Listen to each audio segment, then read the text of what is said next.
Meeting to order, 22nd day of August. I had to think what month it was. It's 22nd day of August, 6 p.m.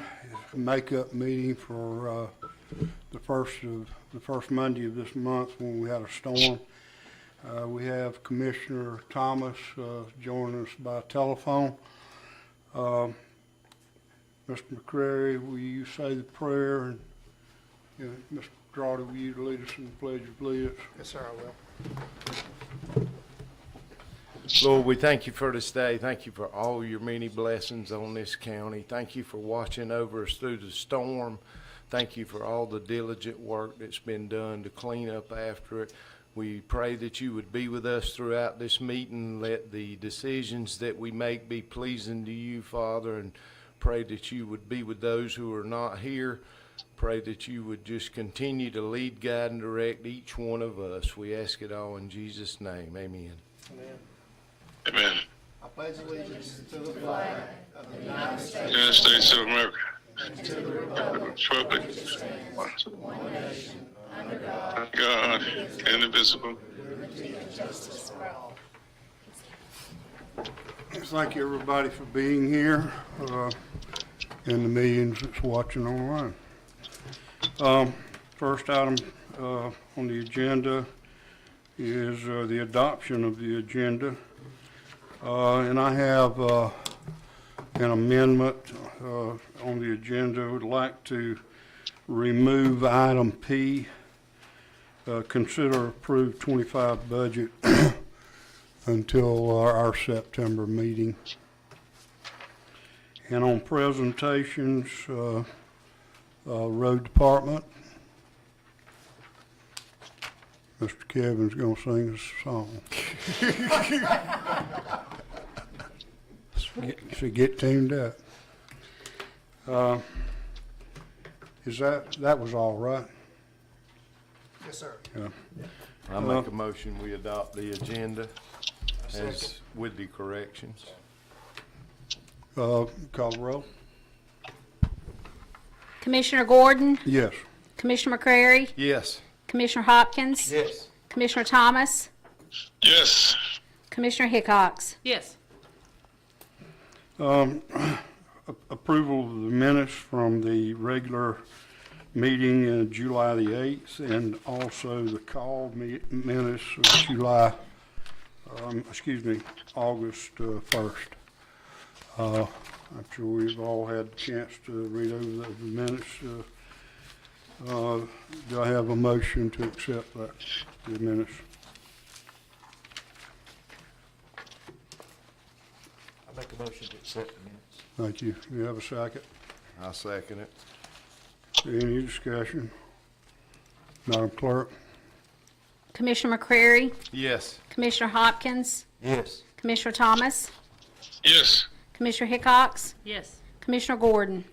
Yes.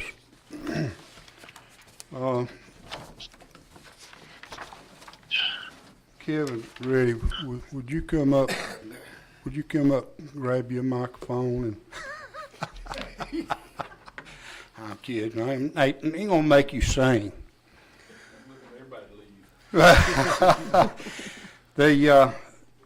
Everybody knows Kevin is department head of the road department, and there couldn't be a better time. I wish that some other people were here, but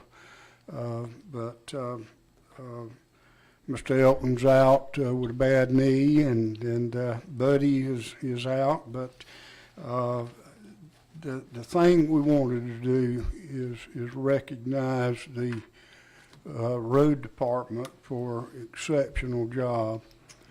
During the storm, we had, what was it, Mr. Drawdy, 141? I think 154 was the last count I got. That was sometime going in the late Thursday evening, 154 roads, and by Monday morning, I think we only had 2 dirt and 2 paved that wasn't ready.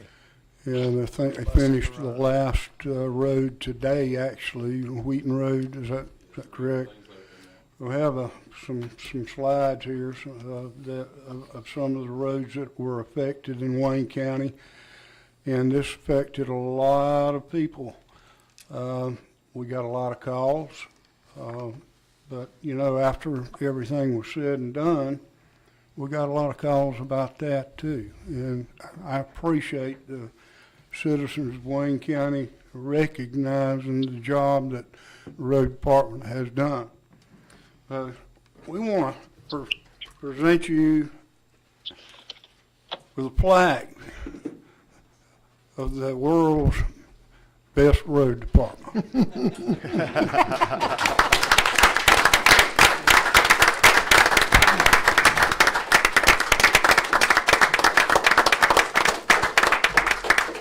Thank you for the job well done. Tina, Ashby, come on up here and get in this picture with him. We couldn't do it without y'all. I mean, great support. Y'all give us what we need. Well, and I don't want to steal any of their thunder, and I'm not, cause I was gonna say this, because I've heard him say it too many times. And that's why I put the next slide up here, because he's told me, and as hard as workers that we know that they have out there, what he's told me time and time again, we couldn't do as good a job as we do without what y'all do with those pictures. Y'all provide them with the equipment that they need to do a great job. Because look, if we had a bunch of old road graders and they were broke down and that storm hit, on Monday morning, we'd have had 140 roads still messed up. Okay. Mike, would you go down there with them and get in that picture with them? We'll have the whole board down here. Well, we can stand up here behind them if you don't That's a mind. good idea. Yeah, y'all stand up behind me. Represent us. Come on, Paul, get over here. Good.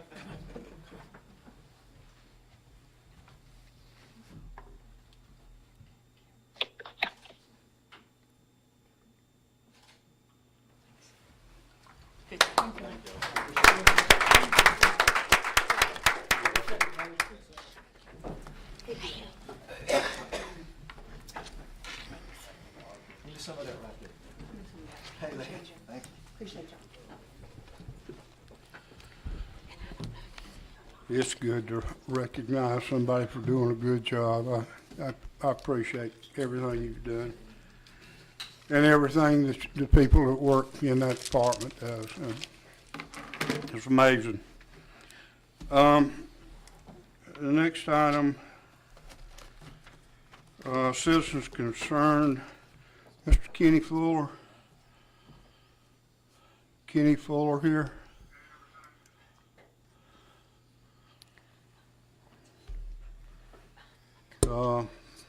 Table this.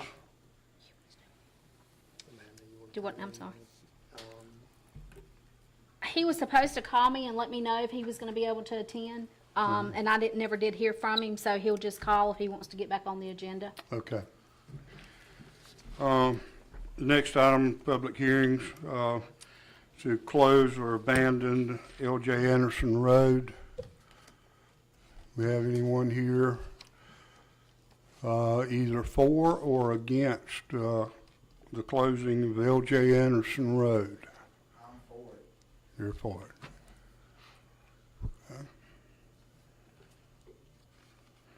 Old business, we have none. New business, EMS Director Patrick. There we are. Consider approve EMS policy procedures.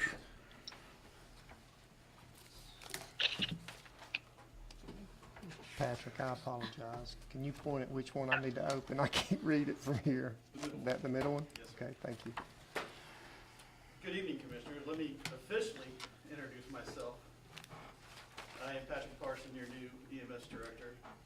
First of all, let me thank you for the opportunity that you've given me. I don't take it lightly. I don't take this position lightly. I've only been here officially a month. And there's a lot of work to be done. There's a lot of work to be done operationally. There's a lot of work to be done on the administrative side. But I will tell you this, I've gotten to learn the crews. I'm getting to know the crews. And I've yet to meet the most dedicated group of people than you have at Wayne County. The these people are dedicated not only to their department, but the people they serve, which is phenomenal. I have pushed them the last couple of weeks, which is okay, because they need to be pushed. But we're gonna do great things with this department, and we're gonna take this department to great places. I am gonna pass something out to you because we did have one policy that did get omitted accidentally, and it is the fatigue policy.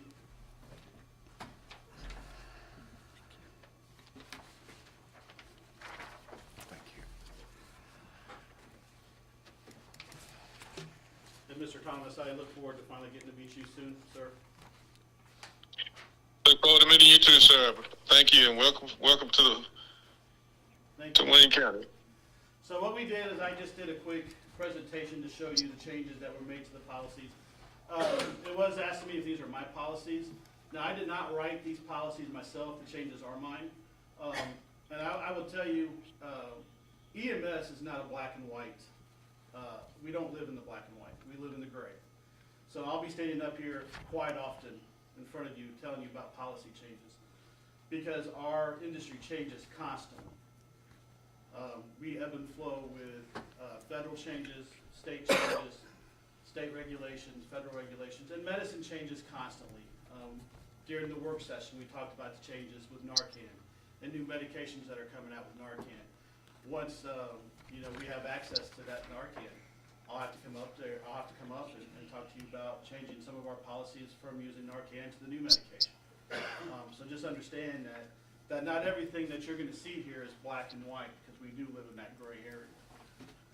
But the changes are mine. The changes, I looked over the policies as they were written and made the changes that I feel that we needed to make currently, okay? So, of course, you have the approval page in your package that will, you guys will vote on whether or not to approve the policies as written. Introduction, there's no really major changes to the introduction. Of course, we added the line, the fluid nature of our policies that I did describe to you, that these are always constantly changing along with the nature of our industrial. Hierarchy, we did define some of the key administration staff just because they were used to more of a chief rather than a director. They call me Patrick. I'm not a title person. I've never been a title person. Some people do call me chief still, but I also answer to Patrick. My wife calls me a whole lot worse. Miss Amanda does too sometimes. We did add what was called administration on call. This is not a paid position. Okay, this is a position that I can administer to somebody if I'm going to be out of town. Right now, Don Wilson holds this position. This way, if I'm out of town and I cannot be reached, if I go on vacation with my family, he's that person that's administrator on call, that he can make decisions in my absence at this moment in time. He's also our current training officer. He's there part-time. He comes in, clocks in on Friday, and does our training. We also are looking at some changes in our positioning, which we will talk about this a little bit later on, probably in the year, changing our title from shift captains to battalion chiefs. This is something that me and Paul kind of talked about, that he would like to see opportunity for advancement for our staff. Really, when it comes to a big difference between EMS and fire, there's not a lot of advancements in EMS. So that's one thing that I'm really working on, is advancement for our own people. No real difference in data management policies. Operation responsibilities, minor changements to that. We removed some of the, I can't even speak, I'm so nervous, my mouth is dry. Miss Amanda scares me, y'all, I'm just letting you know. But we did do some higher level of accountability, which, the crews haven't had for some time. But we did add a wake-up time. We did do some shift duties clarification, station duties clarification, shift chores, and some monthly chores. You know, there's some upkeeps on the station that needs to be done. There's some, things, upkeeps on those trucks that need to be done on a monthly basis. So we just added those, so there was nothing, well, it's not written down. How do we know we need to do it? Well, now it's written down, you know to do it. Minor changes on pass down. The biggest one is we really wanted to make sure pass down was being done face to face. Especially with our officers, that is face to face. They used to do it down on paper. They'd write down paper and they hand it to them. I'm a face to face kind of person. You can really misread a lot when it's down on paper. So I wanted our officers to do a face to face pass down, and the same thing with our paramedics, especially when it comes to signing over the drug box. I wanted more, hey, the truck is good as they're walking out the door. Now that they have to do a face-to-face pass down, make sure they know the truck is good, making sure the supplies are good, and they also now have to do a face-to-face signature of the drug box. That's gonna really take away our chances of anything going wrong with that drug box, and really lowers our chances of a DEA investigation because our drug boxes are messed up. I can tell you a DEA investigation is not fun. I don't have much hair left on my head, and the DEA doesn't care because everybody gets chunks of hair taken out of their head whether you touch that drug box or not. And they don't care if you're female or male. They'll take it from here, they'll take it from here, and they go to the scalp. So, somewhat jokingly, but it does take away that chances of mistakes happening that could be costly towards the county. Shift change and pass down, same thing, minor changes, better define expectations of staff. Station visitors, we are working on, it's in here, we haven't done it yet, but we are creating visitor ID badges that when visitors come on station, that we're gonna make sure they wear visitor ID badges, so we know that they're visitors. We are a public building from 8 to 5. We are, open for visitors to come in if they want to come in.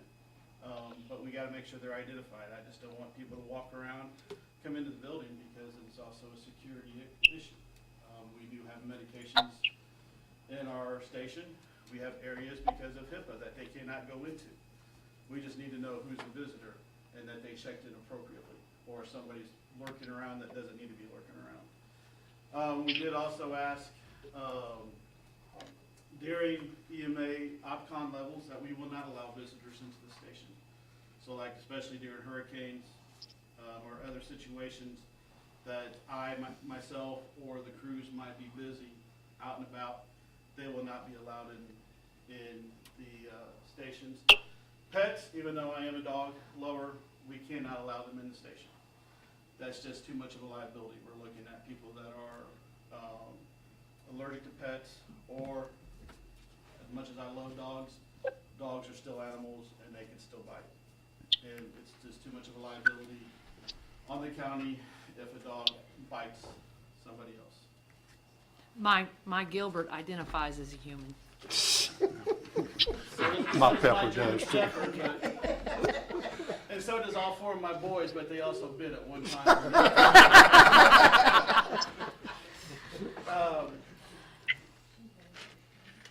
So dormitory policies, we do have dormitories, each of our, and I'm sure you've all been out to our station before, and I'm not telling you anything new, but each of our staff members have their own dorm to sleep in. So our dormitory policy is 1 person per dorm, and we do not allow anybody else than that staff member in that dormitory. So even if a family member comes visit them during the staff, or during their rotation, that family member is not allowed in that dormitory for a number of reasons. Truck staffing requirements, there's no changes. Call out and tracking. Really, this is more just making sure that we're tracking it. We're tracking it on the admin side, so we're making sure they're not abusing the call out system or the PTO, making sure that they're following county policies as well. And also making sure that we have adequate staffing on trucks. It was asked of me what happens if somebody calls out last minute. I am a paramedic. I have no problems jumping on a truck. In fact, we were 0 trucks. So I jumped in my Tahoe and I ran on a run. I couldn't transport, but I could registered aid until I got a truck available to me. So understand, just because somebody might call out or we don't have anybody available, I'm just as capable of getting on a truck as anybody else. It's good to hear. So if you look at the attendance policy, main one is just making sure for us to be able to keep track better of who calls out and when they call out, we keep track that better, make sure they're not abusing that. Scheduling, we try to ask them now to give us their availability, and this is mainly for the part-timers as well. Give us their availability by the 20th of the month for the next month. Or if they need to have time off, let us know the 20th of the month before, so we can once again work with our part-timers to make sure that spot is filled. And we are asking that the part-timers give us their availability for 2 months in advance. And we are asking our part-timers to try to give us 2 shifts a month, if those shifts are available. Station parking, no available, park where you can find a spot. Workspace safety and wellness, really no changes. Just no open flames, candles, incense inside station due to fire hazards. Though I don't think this really was a major issue. We just can't have open flames inside a contained building. That's the firefighter in me, sorry. Jared's not here to hear that either, he would be happy to do that. So this is where the new policies are coming in, really, and this is one that I really pushed for when I first got hired on by Paul. One of my main things is really looking professional, looking uniform, and that's what our crews did not look like. We had some crews wearing polos, we had some crews wearing t-shirts, we had some crews wearing t-shirts with no writing on it whatsoever, they were just black t-shirts. And I'm gonna be 100% honest with you, and I say this in all respect, I was really shocked to find out that we did not provide our crews with uniforms. Now, I do understand that we pay them $100 a month for uniforms, but once again, with all due respect, most of them are using that to live on. So I went to Paul when I got called, one of my first meetings was to go over the budget with Paul. That wasn't, nerve-wracking as it was. But I had some ideas, and I already was doing some work before I came in and officially took over, and I was doing my homework. So I did ask Paul for some money for uniforms. So we are providing all our full-timers and all our part-timers with 2 polos, 2 t-shirts, and 2 pair of pants, because I want them to look uniformed. You look professional, you start acting professional. That's right. And our community is gonna our community will start looking at us as we're professional. Now, I understand when they call us, it's the worst moment of their life at that point. But if I come walking in flip-flops, and a torn pair of pants, and a t-shirt with no writing, my patient ain't gonna care. But you as a family member will. So we were able to find money in the budget to provide some uniforms for our not only just our full-time employees, but our part-time employees. So first impressions are a lasting one. They're gonna remember what we look like. Plus, we're a walking, rolling billboard. When our trucks are out on the street, we flash Wayne County all over the place. And when our crews are out on the street, walking around, sitting in a restaurant, eating dinner, whatever, we've got Wayne County on our chest. I want us to be proud. And I want the county to be proud of who we are. So, besides looking like hodgepodge, I didn't write that one. But the result in hodgepodge assorted uniforms, that's why the next 4 pages kind of breaks down of what we're buying. Which I'm missing 3 pages, but if you go through the 4 pages, you can see what we're buying, the full-time. Now, we are breaking this in sections. I'm not buying all the uniforms in one large sum. First, we are in the process of buying the first parts of the uniform. So the full-timers are getting a pair of boots from us, 2 polos, 2 t-shirts, and 2 pair of pants. Part-timers are only getting polos, t-shirts, and pair of pants. Their full-time employees can buy their own boots for them, okay? Eventually, our full-timers will also have a Class A for official ceremonies, whether they're here for the county, whether they're funerals. And I'm gonna be honest with you, I love celebrating my crews. And eventually, it might not happen this year, but after I've been here a year, we're gonna do an awards ceremony, and I want it done nice. And I wanna find a restaurant that I can take these guys out to, treat them with a nice dinner, and their families to a nice dinner, and I wanna award them. And I want them to look nice. So we will have Class A's eventually as well.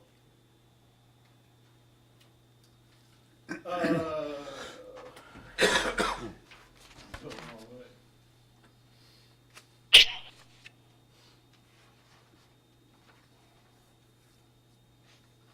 There you go. Okay, thank you. Inclement weather, minor changes, wind speeds have been adjusted downward for crew safety. And a lot of this comes from different researches that's been done. So we're looking at 40 miles sustained wind. 40 miles sustained wind, we will shut down for safety. Now, that doesn't mean we will take smaller vehicles such as my vehicle, the other quick response vehicle, and we will not go and respond to those. And at least give aid until it's safe to put those vehicles out. Difference between our vehicles and maybe a fire truck is I don't have 1,000 pounds of water weighing us down. We have a hollow truck. And if you've ever been in high winds in a hollow truck, it's not fun. That back of that truck will whip around, and there's nothing like looking at your partner driving in the truck as the back end of that ambulance is whipping around, and you're not supposed to be looking at them. So for safety, we will shut down the ambulances, but we will still respond depending on that run-in is in those response vehicles. And also depending on water depth, okay? Even though we are in four-wheel drive ambulances, and ambulances, they're not meant to go in deep water. Last thing we need to do is me to come to Paul, and Paul and me come to you and say, look, we've got to replace an engine in a waterlogged ambulance because it sucked water up into that engine. Hurricane mitigation, this is one that we also wrote. Provide staffing and planning and guidance for EMS coverage during hurricane. Can be used for other long-term weather events.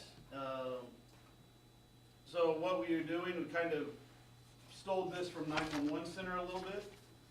Plus, this is what I've done in other, now granted, I didn't have hurricanes in Indiana, but we did have tornadoes.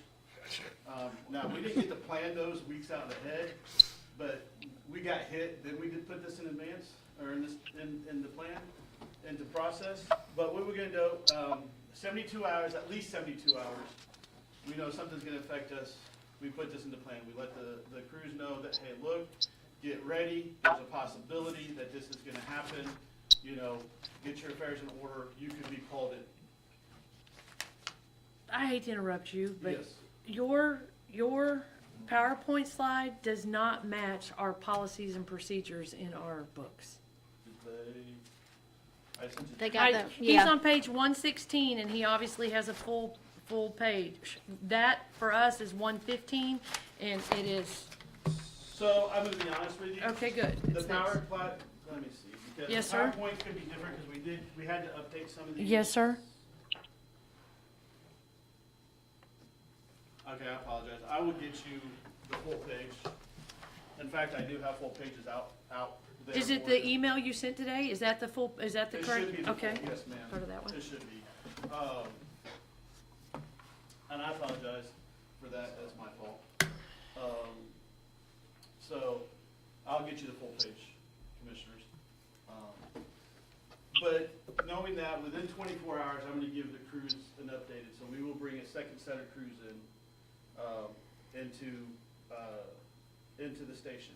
They will be a reserve crew, meaning they're gonna sit there, they're gonna watch TV in the big comfy couch, they're gonna eat food, and not be used unless I need to activate them.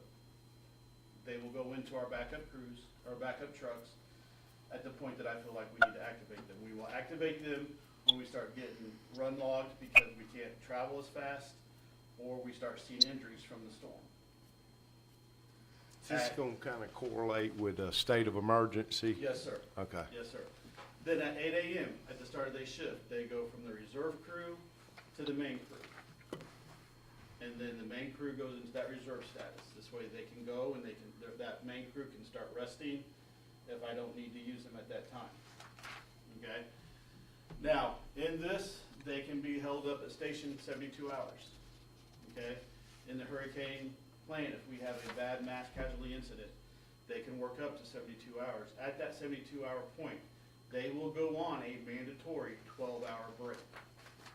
Okay? I will have to put them on a 12-hour break. Okay? But this is one of those situations where I can't worry about, you know, we've got people hurting, and we've got people injured, and we've got to get them transported. At the same time, the road crew did a phenomenal job getting our roads back together, but you've seen the damage on the roads.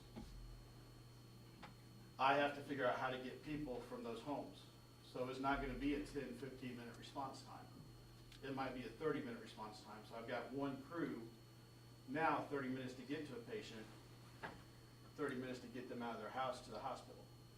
So it's gonna be one of those that we're gonna have longer times on shift. But at 72 hours, they go down. And as soon as we can, people go home. Equipment, retention, so it's really minor changes, crew members, accountability, now include in policy, is just making sure that they pick up their equipment when they leave the house, or the facility. It's just kind of hard, and I've done it before, but if you leave a piece of equipment at a facility or house, just go back and pick it up. Just don't leave it. Routine transport, minor changes, just mainly position titles updated to reflect current, quit looking at me, you're staring at me. I'm looking at you. But drug box management, once again, this is where we're doing the face-to-face, making sure that they're signing for them face-to-face, rather than just saying, hey, yeah, it's good, you can sign for it. In fact, we actually got a signature on our tablet, where it takes both medics to sign it. So they cannot just sign it and go off. Both have to sign it before they can move on.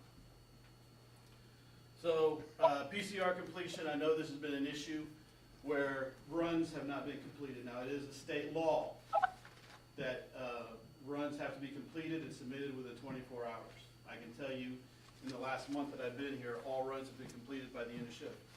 Okay, we have not had that issue. We've also added this PCR completion. So any calls between 8 a.m. and 12 p.m. or noon will be completed by 1 a.m., 1300. Sorry, we use military time. So if you don't know what that is, that's 1 p.m. Any calls between noon and 8 p.m.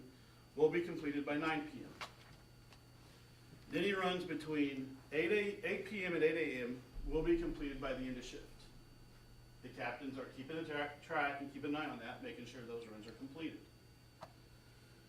Of course, if those are not done, then there is obviously progressive discipline that will follow. And those are listed below you. But like I said, we have not had any issues with runs not being completed and billed on time. And then the last page you see our fatigue mitigation. The only major change to the fatigue mitigation you see is number 10, number 11. Number 10 is all crews are encouraged to have 12-hour downtime period prior to reporting for a 24-hour shift. Look, we cannot tell them they cannot work. We just can't. We don't own them. You know, I can't sit there and check on their employer. Okay? But at the same time, my captains and myself, you come in and I see that you're falling asleep at the computer, or you're not able to maintain your job, guess what? You're going home. And then number 10, or number 11, crews will not be mandated to work more than 24 hours at a time. Meaning, I will not mandate you to work more than your shift. And right now, they work 24 on, and they're off for 72 hours. We have a last-minute call-out, you're done at 24 hours. Nor will they be allowed to work 48 hours or more, unless we get into an MCI incident, mass casualty incident, or a hurricane, then that negates that. I got a question. Yes, sir. We talked about the part-time, and you keep staying constant, communication with them on their availability. How many part-time people do we have, available, like as a contingency, just like you said, a hurricane, or if we had a massive wreck where we need to call in people, and, you had talked to me about making sure they were fit for duty, that's responsibility of them. So how many people do we have part-time that we could call out if needed? So we currently have, I just hired 2 more, so Okay. that brings us to 20 part-time employees. Now, but you gotta understand, most of those part-time employees work for other EMS agencies. I fully understand that. So they get called up just like our full-timers. That's their responsibility. Their full-time position, that's their bread and butter. So if they get called up, they gotta go to their full-timers, their full-time position. But when they do that, they communicate back to you and tell you that they're not available. Oh, yeah. Yes, Gotcha. sir. Yes, sir. That's the They- point I was trying to make. Yes, sir. Good deal. And I've gotten to, talk, not to everybody, I've yet to still, talk to the local, company here, but I've talked to most of them, and I've gotten to know, being down in Camden, most of the private companies in the area, and we're all in constant communication, we all try to help each other. Even in an MCI incident, we had one down in Camden a few years ago, and my phone rang off the hook, hey, do you need help, do you need trucks? We're in constant communication, and even their directors would call me and say, hey, I gotta call my guy. That's great. Thank you, sir. So,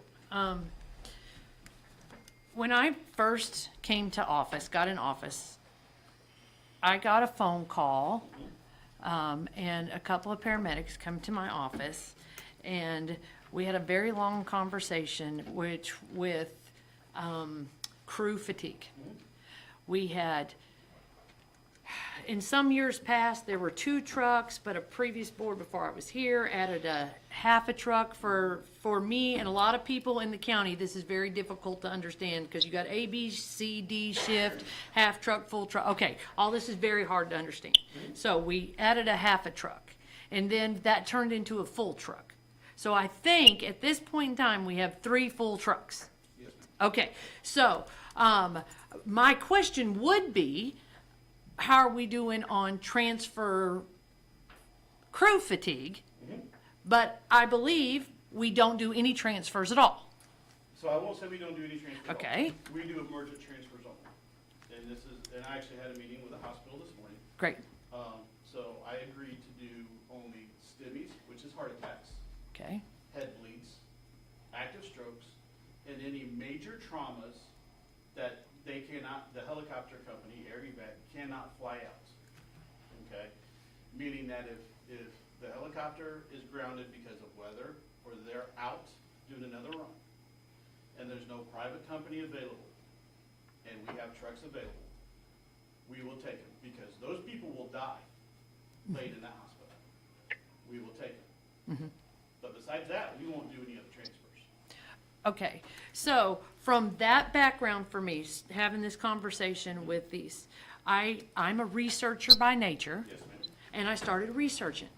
And I, first of all, appreciate all the time you and I have spent on the phone together since you've been hired, because I have asked 10,000 questions. A lot. I've asked him a lot of questions. So I am from the EMS website, they have an association. It seems to be the 14-hour mark is where it spikes for accidents, where it spikes for mistakes, where they equate it to blood alcohol content. So 12 hours is a 0.4, 24 hours is a 0.8, but 48 hours is 4.0. So I question the policy that says 48 hours. And I also question, not accusing, questioning the policy of, we can't make sure they're rested when they clock in. How do we, with the safety of not only the employee, but the safety of the citizens, go, okay, we have somebody who, you just said they use their clothing allowance for, to live. Inflation's high. I have kids, it's very hard for me to tell them no. If I can pick up an extra shift, I get it. So how do we handle safety outside of policy? There's my question. Okay, very easy to answer. Okay, great. So majority of those research, a lot of those researchers base those off of run volume.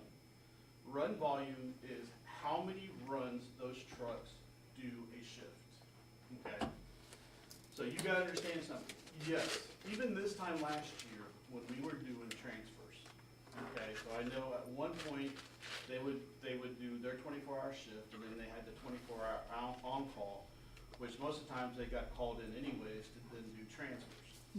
Okay, so then yes, they were doing a large amount of runs. Okay? What is a large amount of runs, ish? So I can tell you when I was back at home, an average day for me, an average day was 12 runs in a 24-hour shift. So that's 2 runs, or that was a run every 2 hours. Okay? Is that per truck? That's a truck, yes. Okay, I'm with Okay. you. So, and that was a lot. We didn't sleep. All right? So those researchers are based off of runs per truck. Okay? So yes, sleep deprivation is just like being drunk. Okay? The less amount of sleep you get really takes away from your senses. Okay? I 100% agree with you. Commissioner, I 100% agree with you. But let's look at our run volume now. Okay, we had this conversation this morning. Yes. Our trucks, all 3 trucks, we average 1 run every 8 hours. All my crews know, you get your stuff done, which is making sure your truck is ready to go, make sure it's clean, they have house chores. I also make sure that they go over protocols and policies, because that's our bread and butter. We've got to know those. And the rest of the time is theirs. They can go take their naps. They've got their individual rooms that they can go and shut their doors, turn out the lights. Those rooms are dark, and those people are pole bears because they keep it cold. And they go to sleep. So they're getting 8 hours, an average of 8 hours in between runs. Now granted, we can have back-to-back runs, but then we can go 16 runs before the next run comes out. 16 hours? Yeah, 16 runs, but 16 hours before the next run comes out. Right now, our crews are getting adequate sleep, adequate rest. In fact, I want to show you something, if you don't mind. So the DOT hired this group to do a fatigue rest analyzer. Thanks, sir.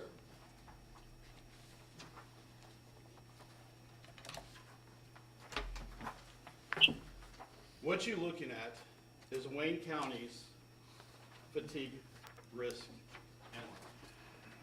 I inputted our information. Right now, what you're looking at, that first line, is our current schedule.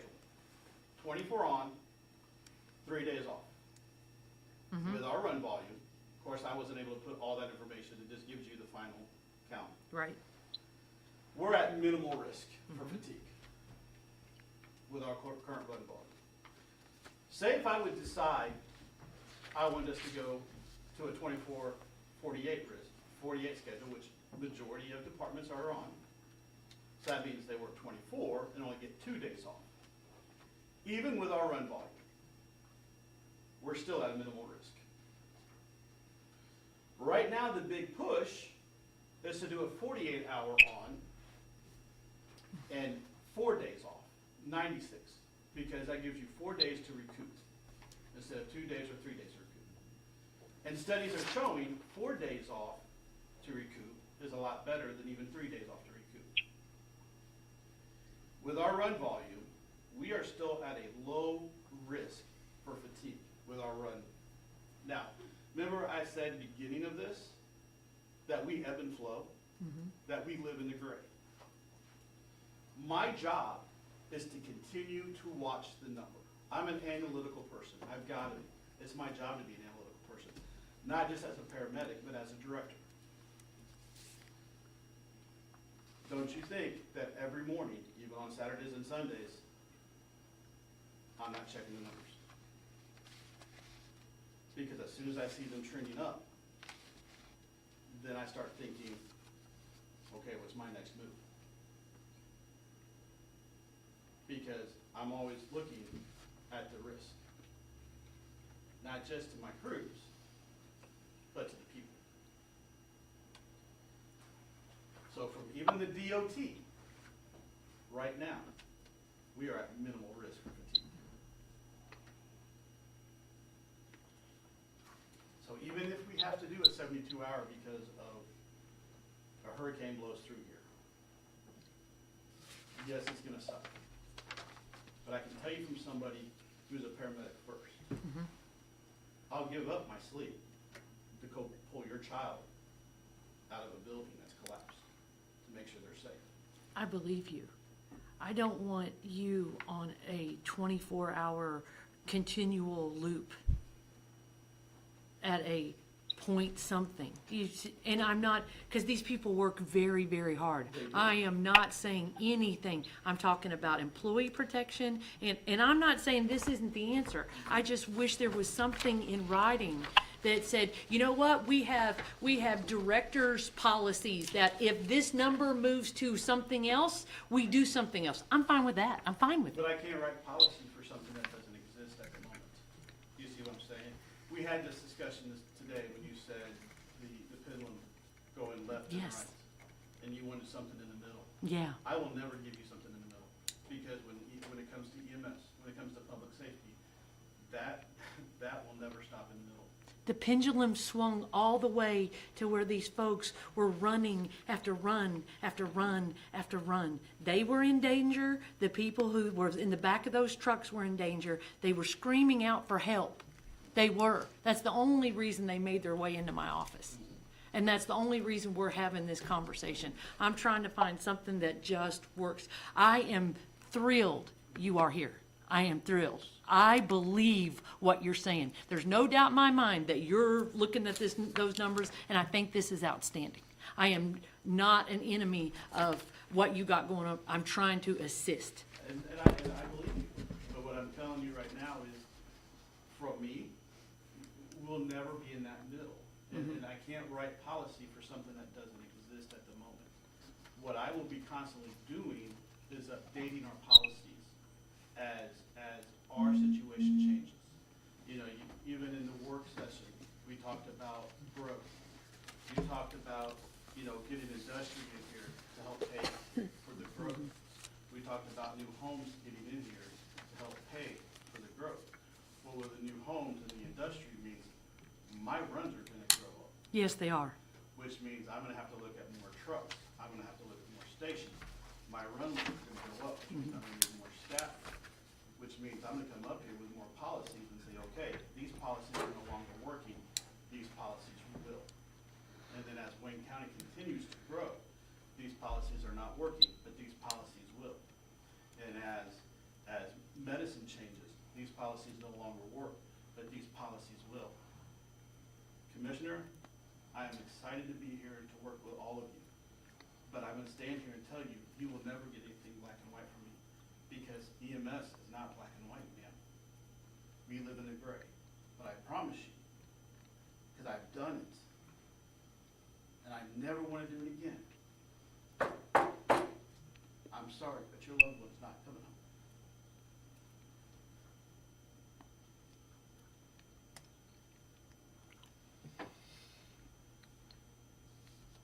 Because that is the worst feeling that any chief or any director can have. To look at a child and say, your daddy gave the ultimate sacrifice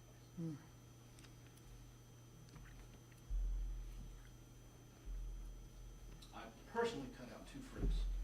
You personally cut? Cut out 2 friends. Friends. Friends from me. Yes, sir. I never want to do that. So when I tell you, you will never get anything black and white from me. Just because of that. Because I can't. Do they, Because the safety of my crews demand I never give you anything black and white.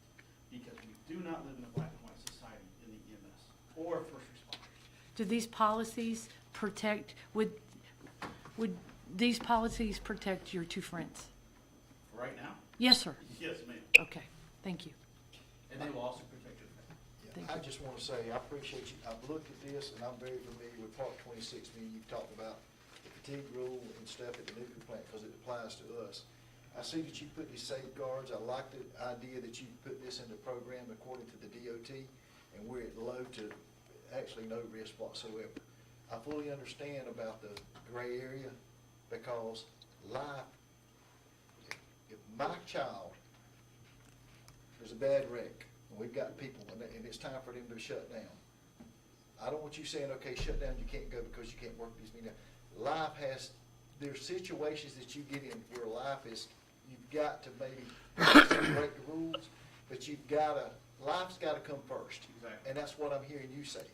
But in the meantime, you are looking at it, making sure that just our everyday life, we're not getting like we used to be. When Jamie said she had some young people that come to her, had concerns because they were getting cycled a little bit more than what they should have. And I appreciate you putting this policy together, and I've looked at it, I've read over it, me and you met for about 30 minutes in the back. I'm just happy to have you. I think this is something that's needed, and I appreciate you. Thank you. And I appreciate you telling us, as a group, you will never put policy above life and death.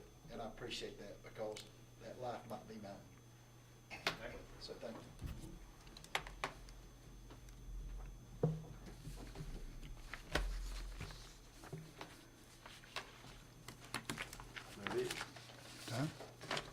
He's up next. Thank you, sir. He's not going anywhere. Do I need to make a motion for them to vote on it? B. Wait, you gotta Yeah, consider we do gotta approve. Consider Yeah. approve it. So we have a consider approve changes to EMS policy and procedures. Do I have a motion? I'll make that motion that we accept it. I second. We have a motion and a second. Any discussion? Madam Clerk? Commissioner Hopkins, Yes. Commissioner Thomas, Yes. Commissioner Hickox, Yes, Commissioner Gordon, Yes. Commissioner McCreary. Yes. You're not going anyplace. No, sir. So EMS Director Patrick Parsons, consider approve Life Pack cardiac monitors. That's, we're tabled on our July 8th meeting.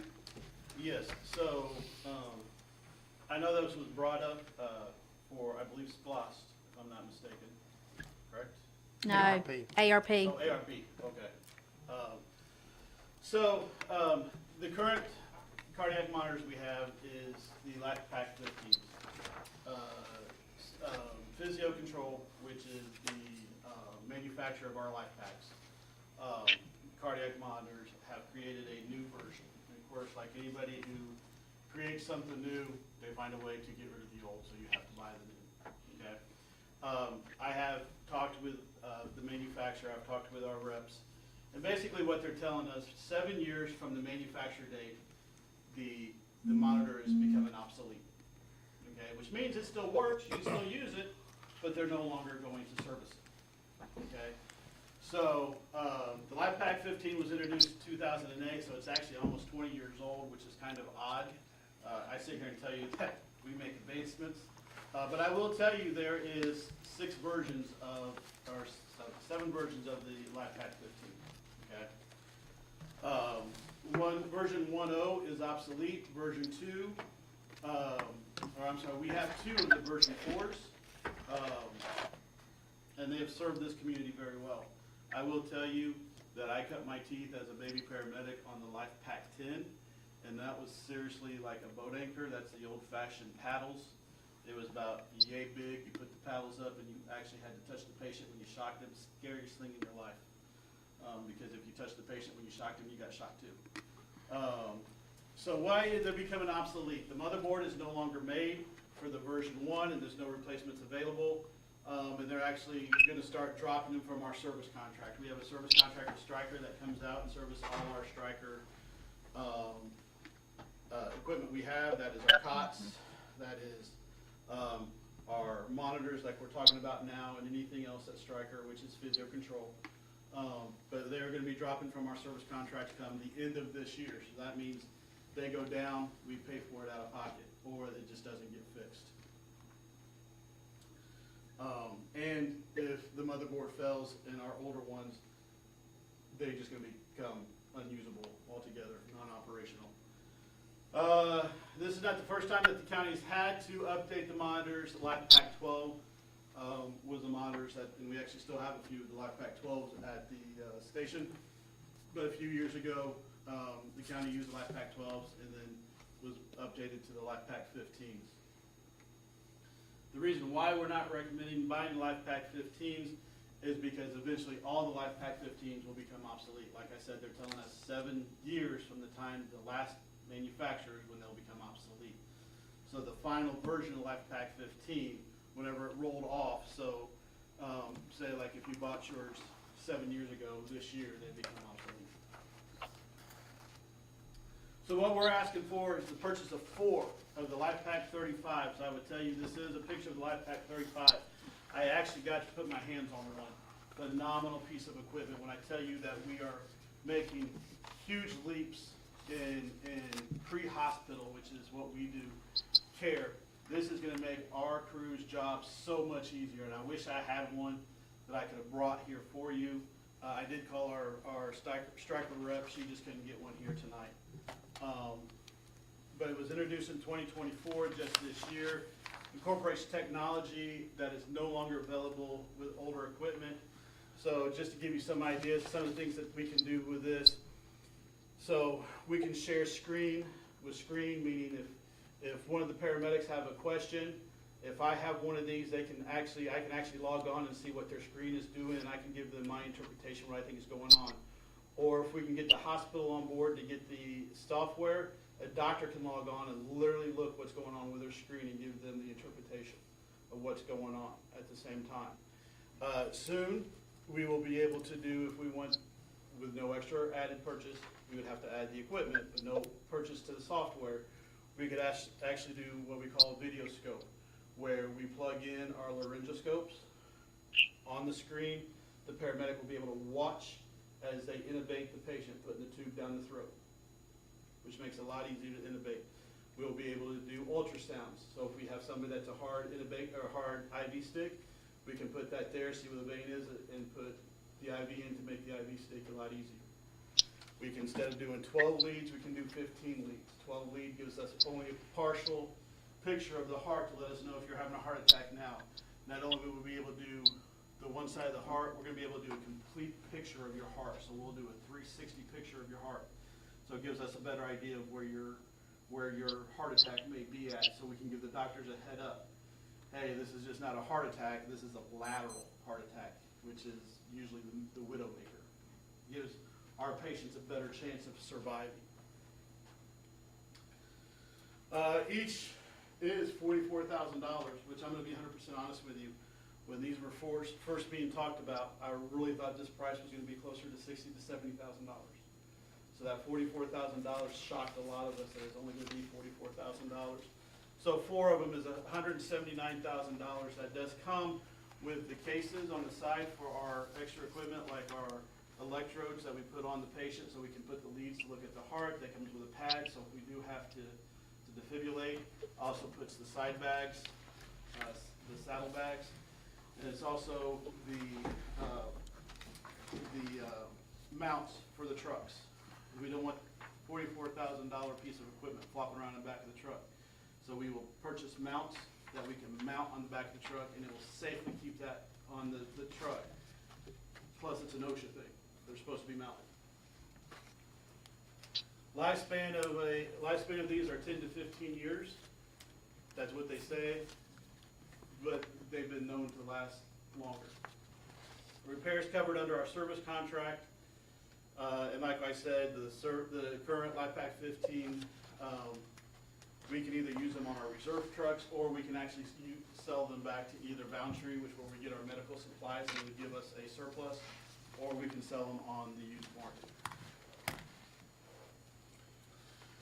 The other option that you can have is we can refurbish LifePak 15 models are available.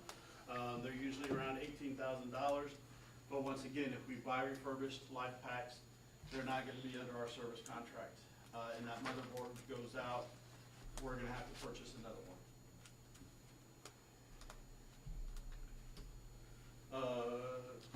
I was told that we were supposed to also talk about stretchers, but I guess not. I think it's in their packet, yes. It's in there. Okay, so. There's a bunch. Yes, Yeah, ma'am. there's a lot. Okay, so then I guess, also, we have 6 ambulances with only 4 stretchers. There's, no stretchers included with the last ambulance purchase. We do have 1 stretcher that was involved in an accident, and just kind of like a baby car seat, once those are involved in an accident, we are not allowed to use them by state law. We are supposed to have, we're supposed to scrap that, and nothing was ever ordered after that. State regulation is we must have a stretcher for every licensed ambulance, and we do have 6 licensed ambulances. To purchase 2 stretchers, that's $31,200 each. To purchase 2 power load systems, one was supposed to have been purchased with the last truck that was built, and that is at $27,800. Install 1 power load system. Our recommendation is to install 1 power load system in the newest ambulance with a new stretcher. It's already prepped for it. The floor is already prepped for it, so we don't have to do any modification to that truck. Install a 2nd power load system in the 2nd oldest truck with a new stretcher, and order all new from here on out, which is really, I'm not sure, and this is not derogatory to anybody why it wasn't done this way, but it's really, it's almost unheard of that it wasn't done, but really anytime from here on out, we order any new ambulances, we just go ahead and have that power load system put in. And really, it's part of the build of the system. But from here on out, any new ambulances, we can just go ahead and have the power load system added. That's what our stretchers look like. These are power load. I'm telling you, when I was young, if I had these, I probably wouldn't look like this today. But these save backs. It really would save us, it does save us a lot in work comp issues for knees and back issues. The power load system fits in the back of the truck. If you ever want to come and see it in action, it's fantastic. Once again, I wish we had these when I was younger. But what happens is this comes out of the back of the truck. We literally load the back of the system of the cot into here. We push a button, literally raise the cot up for us. The legs raise up by itself, and we just push it in. Even for some of our more lovable patients, it makes it so much easier for us lifting than the old-fashioned days when we lowered the cot to the ground, picked it up, and put it in by ourselves. Just curiosity, what's the limit on it? What's the weight limit on it? So, weight limit is 700 pounds. Okay. So, 700 pounds. Any questions about when I know I kind of went through that quick. I just got this afternoon, so sorry.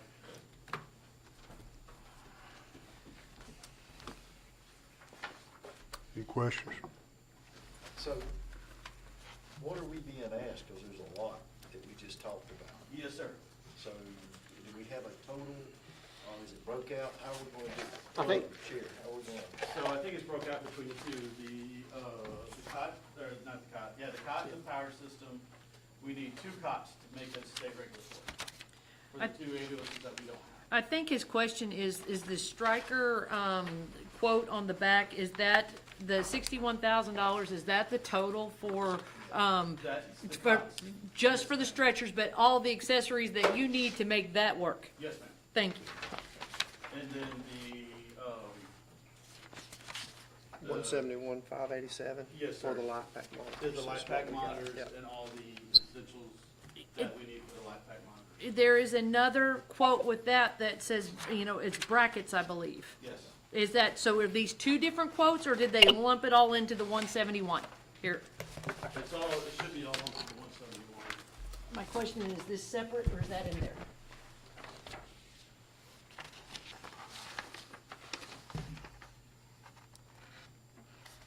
Look, I will get clarification in the email back to you because I was under the impression that was everything else.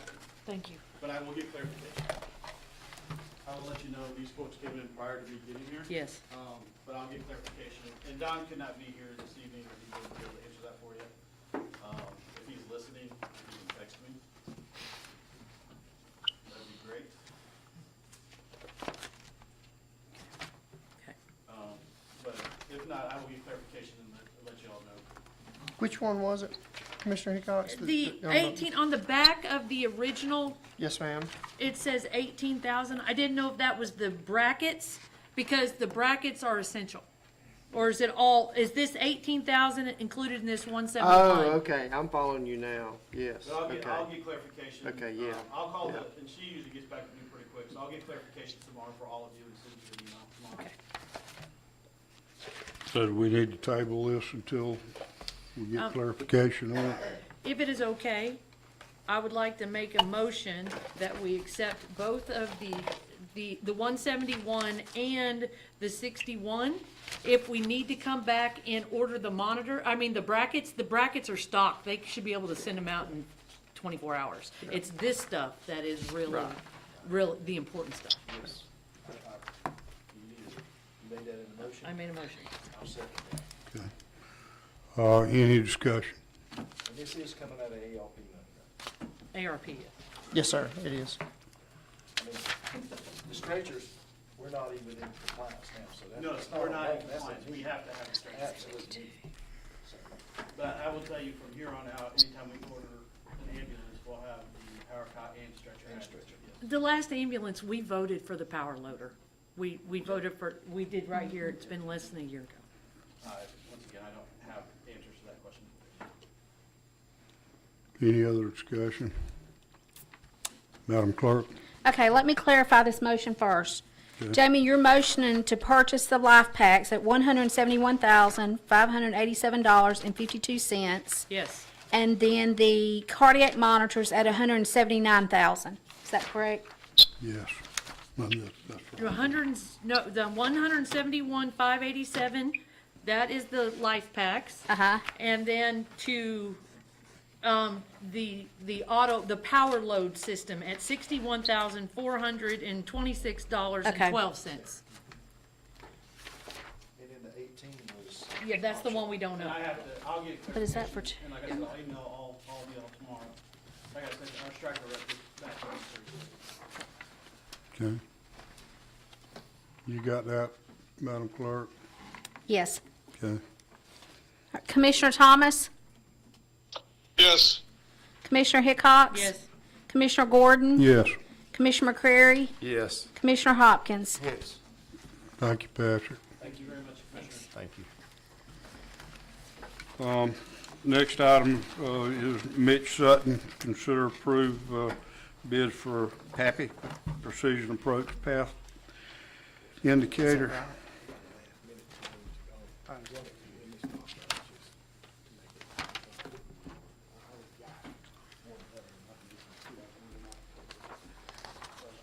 Is it 52,780? It's different? What it was is, I'll tell you. Yes, sir. Right now, it's good. 59. I tell you, I was feeling pretty youthful until I seen that Life Pack 35, when I used to use the Life Pack 5.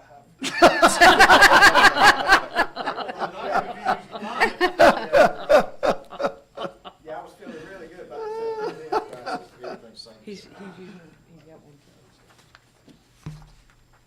All right, so I'm here, we've got federal real deep, these funds, and the money I'm spending today, will all of it will be coming back except for 10%. This is only gonna cost us 10% of the purchase, but we have to put the monies up front, and then we'll get reimbursed on the tax side of this. This get the state side of it, it'll drop down to 5%, but we're definitely gonna get, it's only gonna cost us $6,000 for this work. I got going through the bids, and the bid for $52,000 did not have the LED, it wasn't just our spec that we written out, it was incandescent bulbs and not LED bulbs. And this is for actually 2 boxes, one for each end of the runway. And so I had him revise it, and he sent me another bid. I didn't give any information out of it. He said, hey bud, yours is in LED. And so, what is it, Trinity? Yes. Yeah. Yeah. Yes. You need this, ma'am? Yeah. From my understanding on this, the ones that we currently have is way out of date. Is that No, right? it's actually, we've had it turned off for a year. We've been doing other projects, but this allows us to come in and land. And basically what's happened is, as you can see how this is mounted up on Yes. pedestals, this is on basically like a concrete Yes. base, and that base is undermined. It's been there 20 years, and water, well, actually this base is kind of split, and it's got a piece of wood that they put in there to make the frame for when it was pouring the concrete, and that wood has rotted out, and that allowed water to mitigate down in there, and on both ends. This is really important, but luckily it's got a tilt switch on it, and it'll cut off if the angles get off, but this allows us to come in at night and be able to see that we're not gonna hit the trees on either end. We have like a white and a red light. If you ever ride by out there, you'll see it. So what do they do now, Mitch?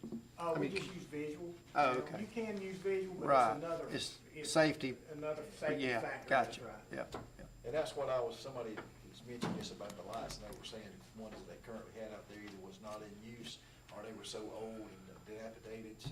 That's right, and it's, and actually, you could fix the base, but the fixtures are 20 years old. Let's do it right. I mean, I've been out there with spray foam trying to keep everything sealed up, keep the animals out of it, but we've made it last another 6 years, so. That's, Yeah, Okay. the So the exist- other bid was this bid is really good. The other bid was $74,500 from TCA, which is actually the company that takes care of our lighting system out there now. But they were just, a little too high. The, low bid was $59,910. I got one question when you said that, so with us going with a different brand name, what kind of maintenance comes with this? They're the same boxes. Same It's boxes. just a different maintenance company installing. So what I'm saying is the installer, this higher bid is the one that we currently use out there. So by going with a different company, is that gonna change anything as far as your maintenance program with this? No, because they just put in, this Trinity company Yes. just put in all of our taxiway lighting on this last project, so Okay. they're having to maintain that stuff too. And I get a choice of who I call. We don't really have a contract, a specific maintenance contract with someone, Okay. because it's kind of hit or miss. You don't really have, I take care of most of the lighting changes. Yes, If sir. it's something big, and then, I call somebody. Awesome. Thank you, sir. Mitch, how many landings is the airport up to now per month? Per month? Probably 300, 350, something like that. That would be an average, I would say. We selling a lot of jet gas? Not really, most of the, honestly, those people, most are, they're coming here, do their business, and occasionally they do, but mostly they're coming, to the Youngwood or one of the other businesses here, and they're not, come from Alabama, so they got. I understand. But we do, people with jets don't generally stop for our gas. But people with piston planes will. Yeah. You mean we don't have I'm our big jets biggest coming down here in customer. Wayne I'm County? Wayne County's biggest gas customer. Thank you, sir.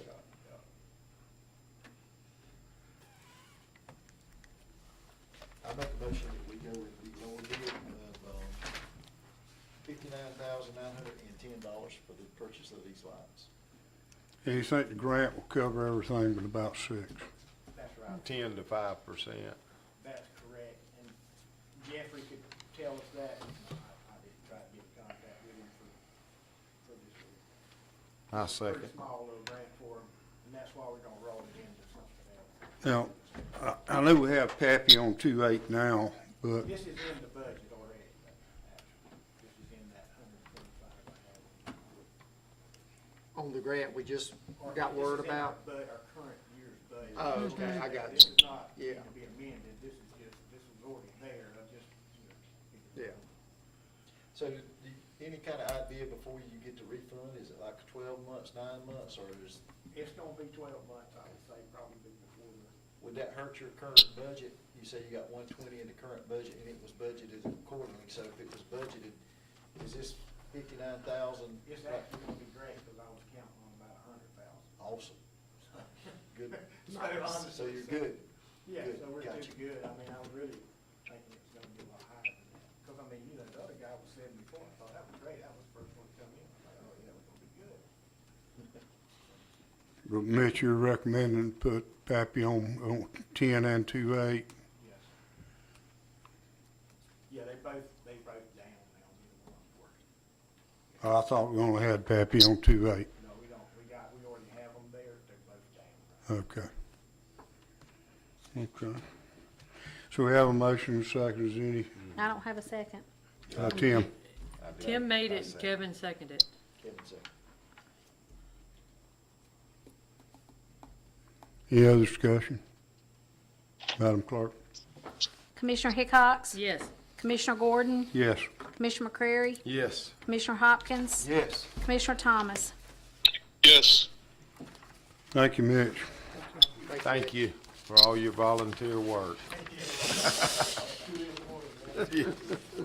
Okay, we have consider approve, close or and abandon LJ Anderson Road. Do I have a motion?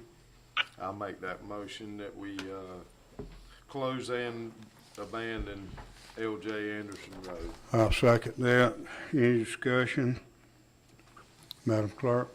Commissioner Gordon? Yes. Commissioner McCrary? Yes. Commissioner Hopkins? Yes. Commissioner Thomas? Yes. Commissioner Hickox? Yes. Consider approve bid for Ag Complex concession stand. Mr. Crowdy? I was gonna ask if you would table this, please. Yes, sir. After some discussions today. Absolutely. Yeah, we definitely Yeah. need to double check these prices. I make So, a yeah. motion that we table this. I'll second that. We need to vote. Yep. Is there any discussion on that? Madam Clerk? Commissioner McCrary? Yes. Commissioner Hopkins? Yes. Commissioner Thomas? Yes. Commissioner Hickox? Yes. Commissioner Gordon? Yes. Consider approve Heart of Georgia Omaha Regional Commission for DHS service with Wayne County Transit. Mr. Girardi? Yes, sir. This is an annual contract that we do every year with Department of Human Services in reference to them being serviced by Wayne County Transit. And it's just an annual contract that we do with them. Mr. Chairman, I make a motion that we approve it. I'll second it. We have a motion and a second. Is there any discussion? I read every page of this. I thought my eyes were gonna bleed. Madam Clerk? Commissioner Hopkins? Yes. Commissioner Thomas? Yes. Commissioner Hickox? Yes. Commissioner Gordon? Yes. Commissioner McCrary? Yes. Consider approve refunding CBDG grant. Mr. Crowder, you want to explain that? Yes, sir. This was in reference to the CDBG grant we had for the senior citizen center that we ended up, remember, de-obligating last year from. Before we done that, and during the process of working with the architectures, Heart of Georgia paid off on 2 invoices from that grant for a total of $43,315.80. Christopher Lowe called the clerk, Miss Hannah, and talked to her about it in reference to, they're not asking us or saying that we have to pay it back, but what he did tell Amanda is that if you don't pay it back, then if you ever put in for another CDBG grant in the future, it'll count against us, basically. they'll basically look at it and go, well, they didn't pay us back for that last one. And, I mean, whereas they viewed the fact that we de-obligated in a favorable manner, they viewed that favorably. But then if we ever apply for another one in the future and they look at it and they'll say, well, yeah, but they didn't pay us back on this one, and so it could harm us in the future. That is a cost of doing business. Yes. The next right thing is to pay that back. Yes. Yes, ma'am, I agree. Yeah. So, do I have a motion, to consider approve refunding CBDG? So move, Mr. Chairman. What do you say? So I second it. Any discussion? Madam Clerk? Commissioner Thomas, Yes. Commissioner Hickox. Yes. Commissioner Gordon, Yes. Commissioner McCrary, Yes. Commissioner Hopkins. Yes. Consider approve, voting delegate, for ACCG Legislative Leadership Conference. Believe we have, Mr. Drawdy, signed up to go to that. Where's that, in Athens? Yes, sir, it is, October 9th through the 11th. Commissioner Thomas, are you planning to attend that? Yes, I'm planning to attend, but I would like to refer that pass to administrator. Okay. So I'm opening floor for a motion to consider approve voting delegate for ACCG Legislative Leadership Conference. I'll make that motion. I'll second. Any discussion? Madam Clerk? Commissioner Hickox, Yes. Commissioner Gordon, Yes. Commissioner McCrary, Yes. Commissioner Hopkins, Yes. Commissioner Thomas. Yes. Vote set county's millage rate and approve resolution to levy both county and school boards millage.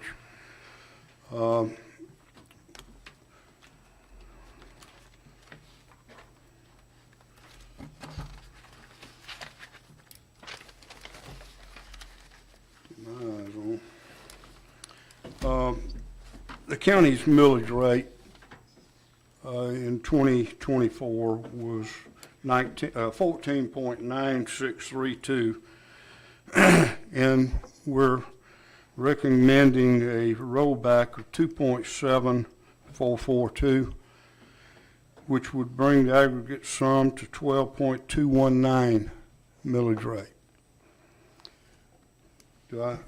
Also, the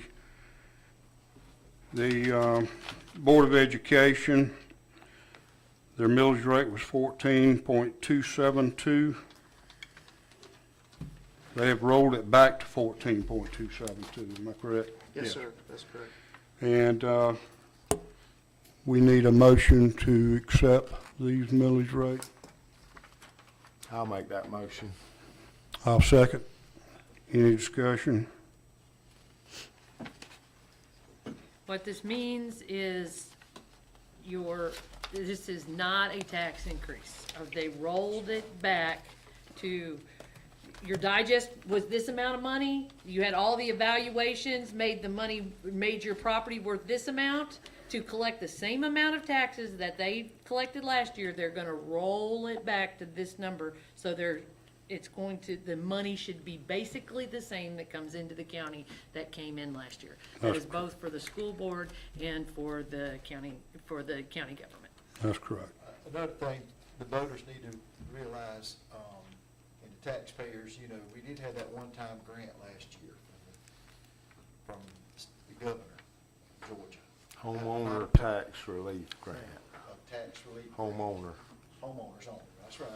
But I'm just saying, that will not be applied, so if you're gonna pay a little bit less if you're a homeowner and you did home exemption. You're gonna pay more this time because you're not getting that $500 to $600 grant. I believe it was 500. About I 500. think that's right. Yeah.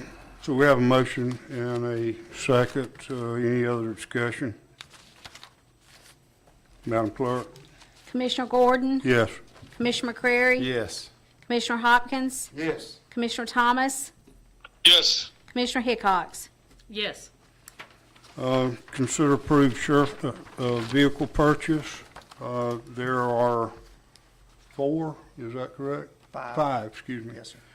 We have bids for 3 from Mike Birch and 2 from Brandon. The bids are in your books. I need a motion to consider and accept.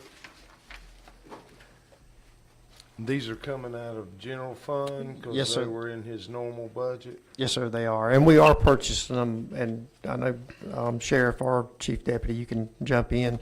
We're purchasing them probably a little bit earlier than we do in the year. Typically, it would be in like October, November is when we would normally do it. But for the first time in a very long time, I know the Deputy Chief had contacted me and said that they actually found them and they have them on the ground at these dealerships. I mean, literally, we can have them, today's Thursday, probably tomorrow is what Deputy Chief says. And we haven't been able to do that in a long time. So the purchase is coming in below what we actually budgeted. Yes, sir, it is. I make a motion that we accept the lowest bids, and that would be the 3. Mike The 3 Birch. from Birch and the 2 from, Brandon? yeah. I That's second that. Do I have a motion and a second? Any other discussion? We're buying 5 vehicles? Yes. Yes, ma'am. Thank you. Madam Clerk? Commissioner McCrary, Yes. Commissioner Hopkins, Yes. Commissioner Thomas, Yes. Commissioner Hickox, Yes. Commissioner Gordon. Yes. Consider approved Lake Grace rental agreement. We have a tenant in the house at Lake Grace. It's a deputy sheriff. But he's not in yet, but as soon as y'all approve it, or Yeah. if y'all do approve it, I'm sorry. Yeah. And he is a deputy sheriff with the Wayne County Sheriff's Office. The agreement kind of states that he would patrol the area, which I think's good. Open floor for a motion. I make a motion that we accept that lease agreement. I'll second that. Any discussion? I got some discussion. Okay, so this lease agreement is less than fair market value, but I understand, I read on where it's some patrolling. This lease agreement also includes electricity.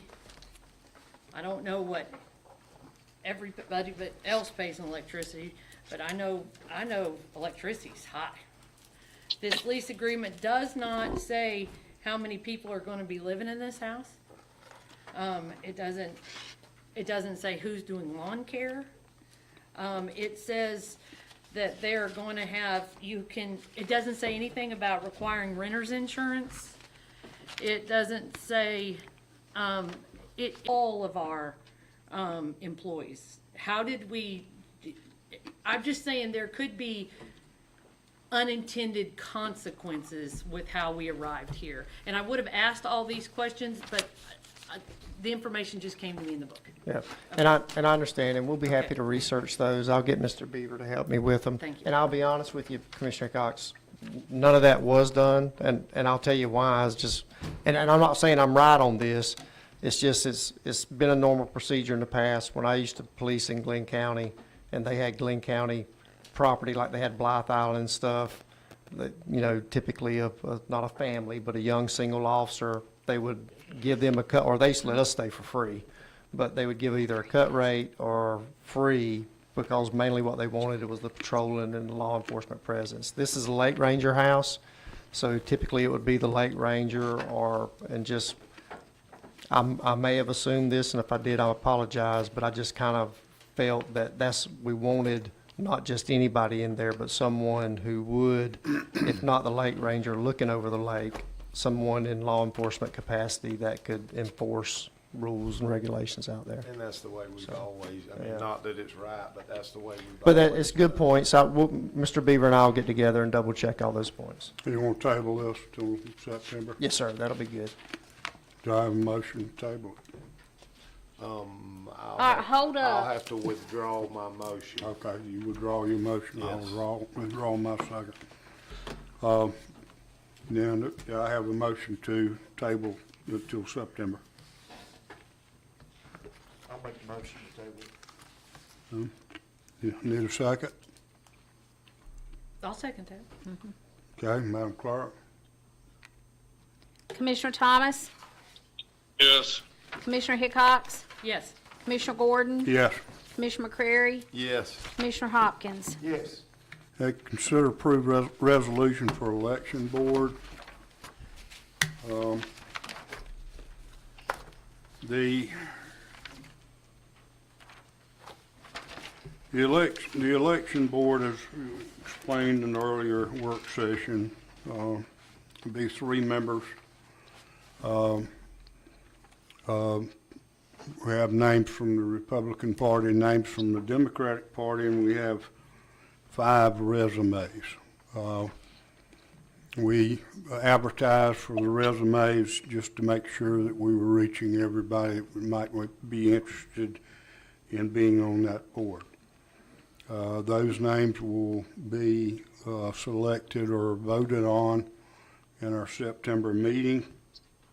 Does anybody have any questions or comment on the election board?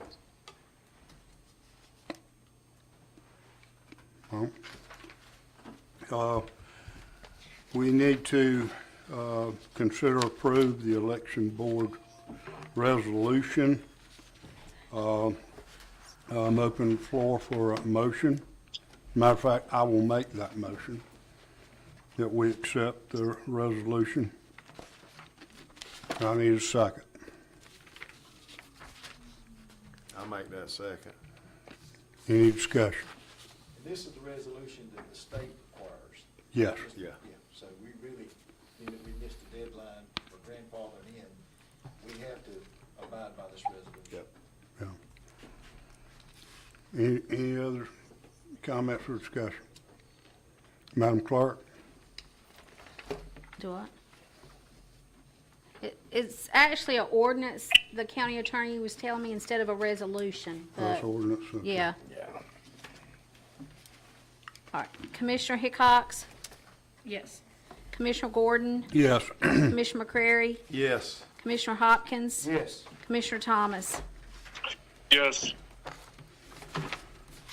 All right, consider approved EMS vehicle purchase. And I don't have anything on that.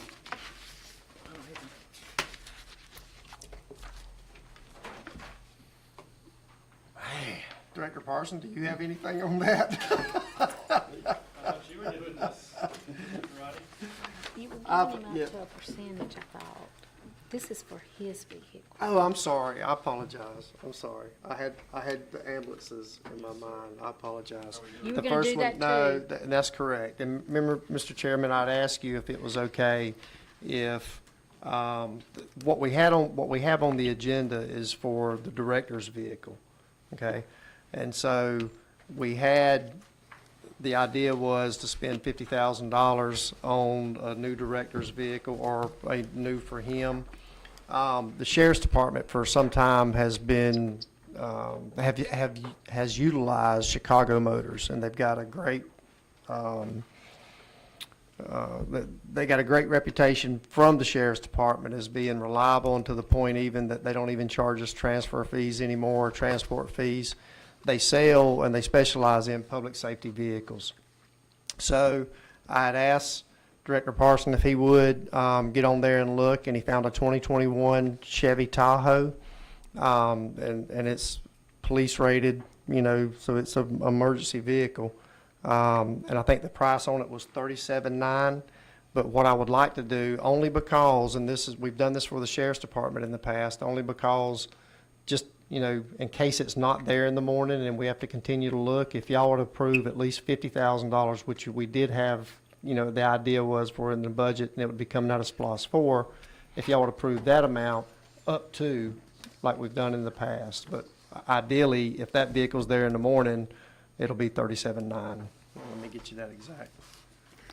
So open floor for a motion to consider approve the vehicle for EMS. So moved. Need a second? I'll second. Have a motion and a second. Any discussion? Madam Clerk? Commissioner Gordon? Yes. Commissioner McCrary? Yes. Commissioner Hopkins? Yes. Commissioner Thomas? Yes. Commissioner Hickox? Yes.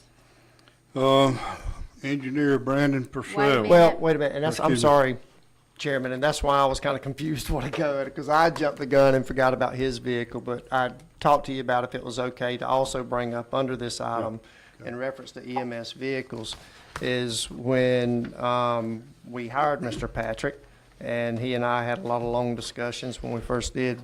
We had an ambulance on order that was coming out of SPLOST, and in talking to Patrick, and I'm gonna let Patrick get in the weeds on it, but basically, he likes and has worked at other places, and there's other counties around us that are using what he calls a Fraser ambulance. And the benefit of this Fraser ambulance is the box itself it'll basically unplug off the chassis, and then so in the future, all we have to buy is a new chassis. Now, it is more expensive than the one that we had on order.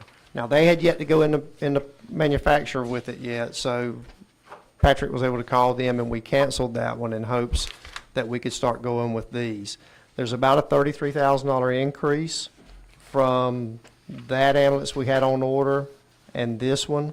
But once again, and I'll let you take over and I'll quit talking, the idea is in the futures when we're going to start realizing the cost saving of just buying chassis and not boxes. Well, there's also a couple other benefits. So the ambulance that we bought from the prior company, the one that we bought the auto loader that we don't have,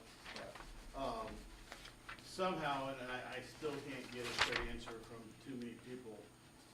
So what you're looking at is a Type 1 ambulance. What we've got is a Type 3 ambulance, which is a van chassis. My two friends that I talked about earlier was in a van chassis. It's not safe for our crews to be. This is an international mid-mount, heavy chassis. I promise you, as long as I'm here, we'll be putting our crews in something heavier that is more safe-minded for our crews. The other thing is Fraser has these chassis right now.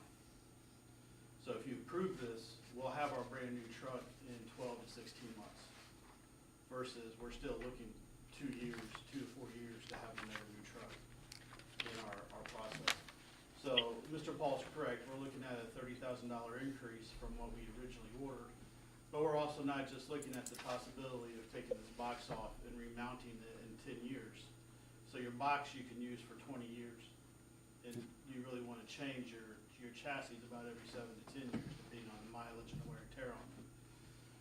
So the savings is gonna come later when we don't have to buy another box for the Exactly. next one. Yes, sir. Is there a guarantee that that chassis is not gonna change? That the chassis, Is well, not, we can put a different chassis on there. We can change chassis all we want. We just will never go to a van chassis as long as I'm here, sir. But what, is it interchangeable with other, He's saying, will it fit? chassis? Oh, yeah, it'll fit. That's what he Now, means. they might have to do a little bit, and even if we stick with the international chassis, because of chassis design change, they might have to do a little bit of alteration to the box. Right. But there won't be a rebuild of the box. That would just be the mountain brackets Yes. or something like that? Yes, sir. So, for the $30,000 savings, more cost than what it does, and of course, because of interchangeability out, the life of it's better, it's more heavier duty. That $30,000, when we approved to buy the other ambulances, that was with the lift included. So is the total amount of the one that we just did away with, say we don't want, was the lift part of that money? Or was that just for the truck and there's 30,000, this truck is 30,000 more expensive? Does that make sense what I'm saying? You go to the last page, Okay. and you see there in the middle, that's the lift. So the lift is included in. So the lift is included on this, thank you, Yes, sir. So when we get this one, that'll give us 3 lifts, right? 2 trucks. That gives us 2 trucks. 2 brand new trucks. Right. The one that was delivered. But we just. Seven. So, well, but we I'm talking have, about the lifts that we just agreed to buy. so that would give us, if you agree to buy, that would give us 3 trucks with lifts. That's what I wanted. Yes, sir. Yes, sir. Yes, sir. That would give Was us there a 3 trucks. cancellation fee on the other truck? No, ma'am. No cancellation fee. It was, Patrick pretty much talked to them before they started actually producing the truck. So, To reuse the box and replace the chassis, what would be the savings? So understand, we're talking today money, and we're talking 10 years from now. So I can't give you a ballpark figure what a chassis is gonna cost 10 years from now. But I can tell you, in today's term, I would never even thought that an ambulance would cost almost $300,000 when I started. But you are looking for a build of an ambulance of $300,000, and if you look at a remount, you're probably looking in the ballpark of $120,000 to $150,000 for a remount, So 50% basically, yeah. current today. Current today, yes. So you make your money back plus a lot more than the first Yes. remount. Would that box last more than one more remount, or? Really technically, you can't use a box past 20 years. Yeah. So you can get one remount on a box before you have to replace a box. Okay, And that's actually industry standards, yeah. is 20 years on a box. Have we already got 3 bids on this? Well, if we're going with Frazier, I don't think you would do 3, you do 1. My biggest thing is the interchangeability, understanding that if we had a problem with the chassis, we could interchange it at least one time according to the regulations. My biggest bang for it is our people are more safer in this ambulance. And, you know, I'm all about our people that protect us and save our lives, so if it's $30,000, if it makes it more safer and they feel better in it, and it's more, they can move around in it, you know, how do you put a price on that? It's my opinion. Now, you're looking to get one right now, Yes, sir. but you have to put the other one on order to get it in 16 months, is that what you said? So, it takes 16 months to build it. So if you guys would approve it tonight, and the PO would go out tomorrow, just say the PO would go out tomorrow, so 16 months from tomorrow, we would have the brand-new truck sitting in the bay, ready to be inspected and put into service. They did say, because I know Mr. Paul did talk about, he believed there was 2. Budgeted. You're giving me a look, right? To what? 2 ambulances budgeted, or Well- possibility of 2 budgeted, or? So here's. We thought there were 2. Let me say, like, so we thought there were supposed to be 2 ambulances on order. One that was gonna come in about 12 to 16 months, and then another one that was gonna come in another, I think, 6 months after that. But when Patrick, Hold on, let him, you please but, finish. but when Patrick talked to the old ambulance company, I think what they were saying we had 2, Yeah, because I was told 2, but the county clerk only had 1 on our file that was ever put out to bid and that we were supposed to get. So Yeah, I think I'm going with the clerk, I'm not going with anybody else. Well, I think what the original one was is Richard, y'all remember we did order one. Richard came back to y'all to change that ambulance. the chassis Exactly. before it was So they right, came so- back and we had a price increase. I don't think that original second ambulance was canceled when they changed the other one, so they actually had ambulance. 2 on order for the county. But I will tell you, both of them has been canceled, I will tell you that. The old ambulance company, the 2 had been canceled. I will tell you this, that Frazier did tell me if we were interested in getting 2 ambulances, meaning replacing the 2 older ambulances that we have on our frontline trucks. If we would do a letter of intent for the second one, okay? Not a PO, but a letter of intent. They would freeze this price for the second truck, and that letter of intent would be good for a year. So I don't see SPOS money for that. I don't see that kind of SPOS money for that. It's I'm- already committed. On that sheet, it's Oh, already committed. I'm it's sorry, part of yes, the ma'am. committed Yes, number. ma'am. Okay, I'm with you. Yes, ma'am, I apologize. So what we're saying is if we, the intent letter, and there's no risk at all if we back out. There's no, other than, this will freeze this price. Yes, sir. Of the $299,302. Yes, sir. For our second one, if we decided to need it. So Tell me this, the two older ambulances, the life of them, the two that we're going to replace with these two, or with, especially the one, and then the second one, how old are those ambulances? I would have to go back and find. But you that understand where I'm going, I mean, Yes, sir. is it, I mean, and then what's the recommended, is there any kind of regulations or anything, how old an ambulance can be, or, I'm just asking So it'd be questions. more I on the don't know. chassis, it would be more on the chassis. Gotcha. We'd have to look at the chassis, and I know we've got one that is constantly going in for repairs. Well, you don't have to answer all that now, I'm just Yes, sir. saying, that would be me So- saying, okay, let's get the promissory note for the second one, because, you know, But we got a year or two. but the other thing that you also have to look at, Mr. Commissioner, is our reserve trucks. We have one reserve truck that we just need to put her out to pasture and let her retire. Understand? And then we have another, which is Med 5, who is also struggling in her lifespan, which would leave us one reserve truck.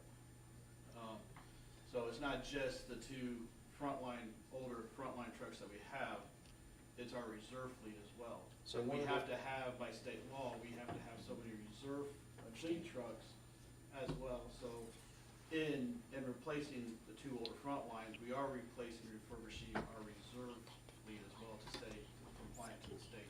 So what I'm hearing is the one that we've got in reserve now will actually be gone away. The Yes. two that we replace with these new ones, one of them will be our reserve, one Yes, of the two. Gotcha. Yes, sir. And just, This money is, and how much was allocated from SPOS 4? I know- well, and that's what I was gonna say. So the one ambulance that, the plan is, the one ambulance will come out of SPOS 4, which the money was already there, or part of the money was already there for that original ambulance. If we do the letter of intent, 12 months from now, and they put the second ambulance on order, now you're looking at another 14 to 16 months before the second ambulance comes in. So the first one will roll in, and then probably another 12 to 13 months, ideally, the second one rolled in.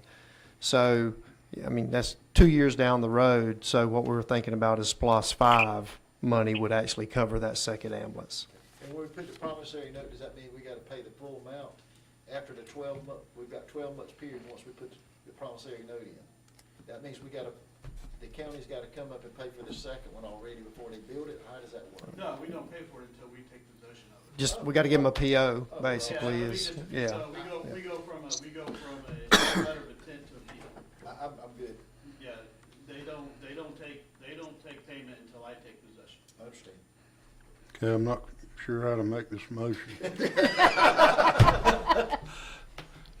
I think if we can, and you correct me if I'm wrong, Patrick, I think if we can get approved to purchase the one ambulance and a letter of intent on the second. Okay. I open the floor for a motion. I'll make the motion that we, go ahead and pay for the first one, or put an order in for it, and put the promissory note for the second one. Need a second? I'll second. Any discussion? Madam Clerk? Commissioner McCreary, Yes. Commissioner Hopkins, Yes. Commissioner Thomas, Yes. Commissioner Hickox, Yes. Commissioner Gordon. Yes. Thank you, Commissioner. And I just, like I told you, I don't come up here always asking for money, just today. That's the third time today. You and the sheriff, I'm gonna tell you. Just let you all know, He got your catalog, That's I what- know that. even Fort Hall doesn't know, but we were awarded grant money from the state of Georgia to put on EMT and EMR classes for our first responders. So we can get our firefighters, not just about EMS, but our volunteer firefighters, we'll be able to get them certified as EMR and EMTs. And this is gonna be free to the county, but it will benefit our county citizens as well. Yeah. Good stuff. Awesome. Thank you. Thank Make sure I get a copy of that grant, please, for my auditors. As soon as I get it finished filled out. I can Okay, do it. thank But you. I literally got this as I was coming over. All right, thanks. All right, next. Engineer Brandon Purcell, consider approved plat for her Flint Branch duplex subdivision. I'm gonna have a couple too, so. But this is, we went over the preliminary plat last month, or July.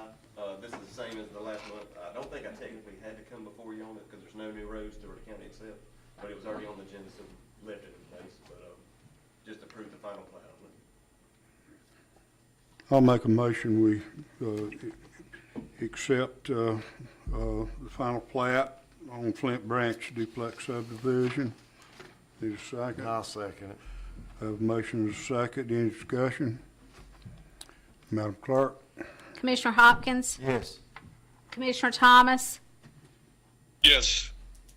Commissioner Hickox is gone. Commissioner Gordon, Yes. Commissioner McCreary. Yes. Thank you, Brandon. Spec Echols is not here. No, sir, and I apologize. He, and I think this morning when you and I talked, I told you he was going to be here, and I just absolutely forgot that he had told me, asked me if I would fill in for him. He's got, they've got football draft tonight along with the clinic where the high school coaches are coming over, and he felt like he really needed to be there for that, and I told him I thought so too, because he also wanted me to let you know that, and typically football is a sport that's out of all of our rec sports is not usually a large sport. But I think he had 6 teams last year. Now he's got 12 this year. Everything is doubled. The soccer numbers are completely double from what they were last year. He had to come in and get with Amanda to buy a bunch of new football gear. I mean, he is busting at the seams. So I told him, I said, look, don't stress about it. It's no big deal. I said, I'll take care of it, and I would brief y'all on what's going on. He wanted to come back and make an additional request in reference to the pickleball courts. What happened was, once we had the first meeting about the pickleball courts, he got a bunch of phone calls and got with a few folks. And the original that y'all approved was a $25,000. The new request is $43,800. And what that basically is the way he explained it to me. Whereas before it was just going to be one slab that would contain 4 courts. Now it's going to be 4 separate slabs, so 4 separate courts. Because in talking to some of the pickleball folks, they've requested to him, or they've told him about some, I guess, ease of playability and safety issues in reference to having the courts separated with some space in between them, and also I think a larger, I think he said 2-foot diameter around the outside than what he had originally planned. So basically it's him listening to the pickleball folks saying, hey, look, let's do it right if you would. And so he's come back with these recommendations. And once again, the new request is just a $43,800 versus the original $25,000. Does that include the new surface? I asked him about the surface, and he said the surface from, and I forget who he talked to, but he said that most of the folks that are doing them, you can get the ones that have the new surface, but it's a lot more expensive. So his plan was still to go with the concrete and painted. This, what is this coming out of? The rec, I mean, is this coming out of the general fund? Splost. Okay. Splost 4. Yeah. Okay, and it was dedicated a certain amount to recreation? Yes, sir, that's correct.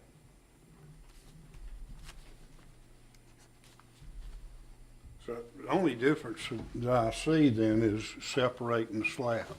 And I think yes, sir, separating them into 4 different courts versus just one big court and divide it with paint or whatever, or maybe spacing, but the courts are going to be separated now and a little bit larger than I guess they originally would have been. Pour a lot of concrete, the bigger the slab, the more chances you're gonna have it getting unlevel, cracking in it. I mean, I was warned of that when I built my house on, and I had a lot of sidewalk. They told me to put, that's a lot. I didn't listen. Now I'm having to deal with uneven concrete now. Yeah. After about 8 years, it started rising up.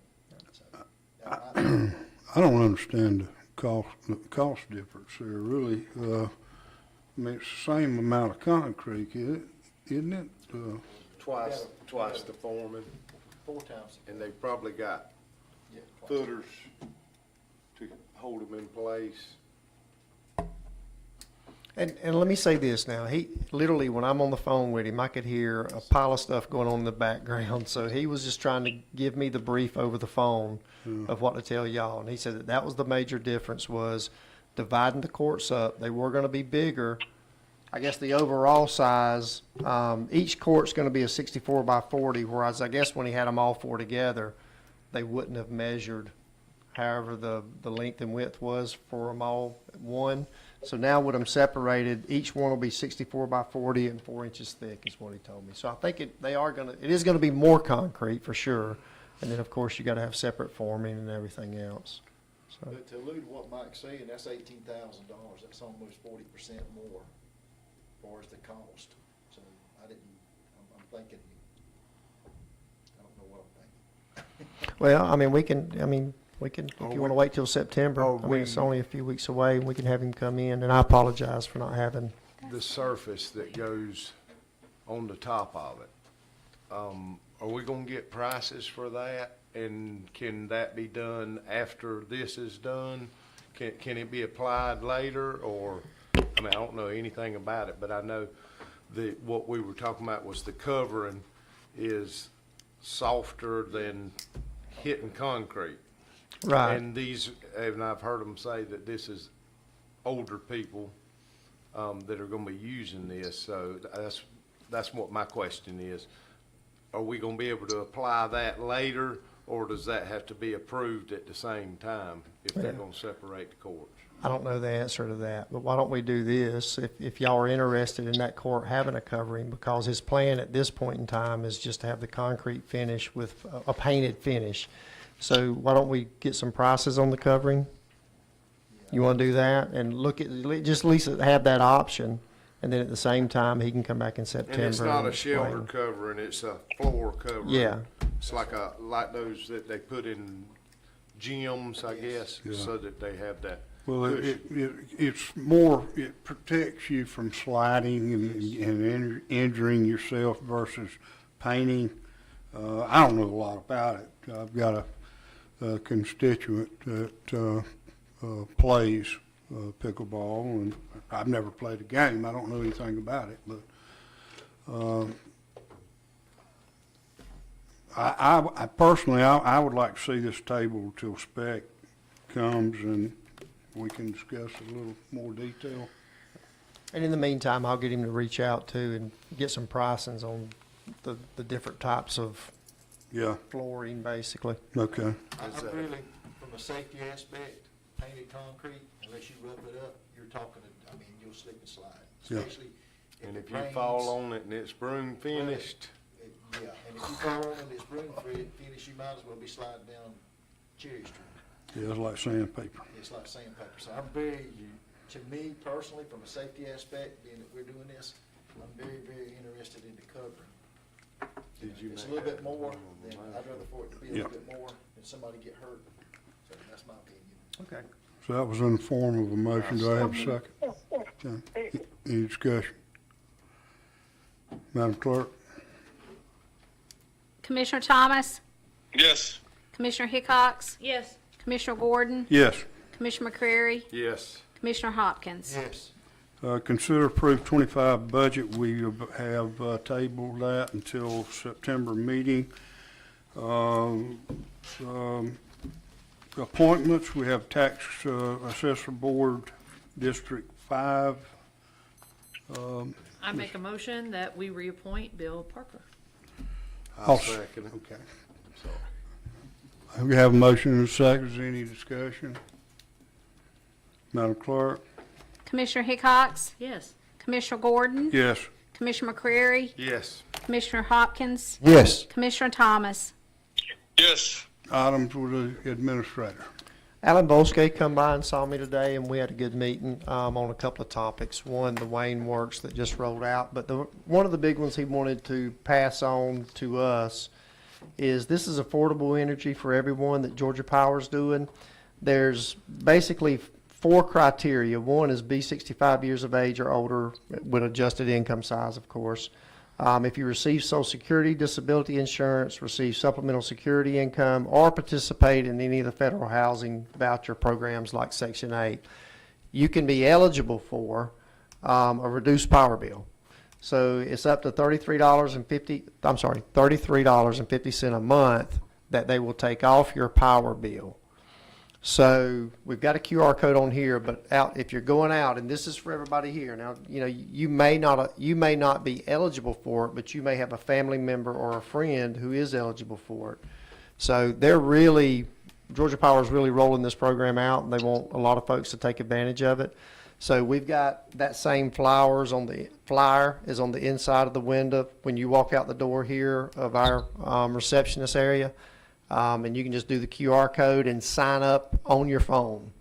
Of course, now, if it's a loved one, they will have to sign up. You can't do it for them from the standpoint of you can't put it in your name. It has to be in the Georgia Power Company account holder's name. But he just wanted to get that out, and we sent it all to our employees for their family members as well. So this is for our employees and family members? No, well, this is for everybody. Yes, yes, sir. Anybody in the public. That's Can we correct. put this on our Facebook thing? We can. We sent it out. Public for this? Yes, sir. We just got it today, and we sent it to all our employees, letting them know, hey, if you have family members or friends, let them know about this program, and yeah, we'll get that done tomorrow and stick it on our Facebook page. That's all I have, Mr. Chairman. Thank you. Items with the county clerk. Okay, in your books, you had the June 2024 budget report compared to June 2023. With ARP, the revenues for '24 were $1,232,592.81. '23 was $1,209,283.06. The overall revenues are up from 2023 by 1.93%. Expenditures for '24 were $3,059,858.89. '23 was $3,029,729.93. Overall, our expenses are up from 2023 by 0.99%. And then without ARP, '24 revenues were $1,226,149 or $149.49. '23, $1,143,781.33. Revenues are up from '23 by 7.20%. Expenditures for '24, $3,057,148.38. '23, $2,964,228.20. Expenditures are up from '23 by 3.13%. And then your fund balance as of July 31st, 2024, the general fund is $1,790,593.98. Lost treasury account, $10,968,257.30. Restricted accounts, SPLOST 4, $8,201,925.54. T-SPLOST, $6,055,718.95. American Rescue Plan, $2,883,007.79. And revolving loan fund, $313,777.96. That's all. Items for the commissioners, Commissioner Thomas. Is he on there, Candy? Boots, you got any items? No, I don't. Thank you, sir. Thank you Mr. all. Hopkins. I'm so glad that we gave that award to the road department, and I can't say enough. In my district, I have most of the dirt roads, so I get a lot of calls. And I know I say it every time, but we're blessed. Talk to other commissioners, and the way the roads are in other counties, we're just so blessed to have our people, so. Yes. I just want to pile on that one more time. That's all I have, Chair. Thank you. Commissioner Hickox. Can we, for September meeting, get an update on the election building? Early voting starts on October the 15th, so by September, I know we still have some issues going on there. No doorknobs, no exit signs, there's just the finished work. Right. Parking And then lot. the parking lot, the concrete, can we get that update by Yes, ma'am. September? Yep. Thank you. My other, one more building I want to discuss is the DFAX building. I toured that building yesterday. There is a couple areas that concern me very, very much. There's been some new LVP laid in the new, meaning relatively in the last 48 months, I would guess. LVP laid in the lobby area, but there is obvious obstructions there's two major trip hazards in there that you can't even see because the LVP is over them. That needs to be addressed. There is no AC in the family rooms. That has got to be, ductwork accidentally got disconnected at some point in time. It needs pressure washing, the parking lot needs striping. The reason I'm bringing it up is those folks, that's a $42,000 rental for us a year. I'm a renter, I'm a property manager, we gotta upkeep what we rent out. We- So, if you need my list, I will be happy to give you a list. And you can if you want to shoot it to me, but I did talk to Miss Sandy as well, because she emailed me, I think, it might have been yesterday or the day before, and I gave her an update in reference to, it must have been yesterday afternoon, I gave her an update in reference to the AC. Mr. Roberts, it's come in, but they're waiting to put the heat strips in it, and they're told me that it should be in by Monday. That's going to control those two rooms, which was I think the family room and the conference room. The flooring, I did call back about that because we went over, Amanda and I went over and done a tour with Miss Sandy when she first came on board, and we saw that flooring in that lobby. Yes. Or whatever it is, hardwood floor or whatever, and it is bad. And I had instructed, or I had asked that the flooring guy go by and look at it, and was told that when he went by and looked at it, it was laying down that day or whatever, but I've sent him back. Yeah, because it definitely needs something done to it. It shouldn't be that way. That's all I have. Yep. Thank you. Commissioner Cray, Are we gonna change our September meeting date from? it's been changed to the 9th. We've already Yes, done sir. that, and I forgot about it, but Okay. yeah, it has It been is. changed Yeah, to the we 9th. changed that a while back. Okay, so it's gonna be on the 9th, Yes, sir. Mm-hmm. the second, no, yeah, the second Monday. Okay. I don't have anything else. It's been 4 hours Yep. and 10 minutes. Yep, I don't have anything. I have a motion to adjourn. I make that motion.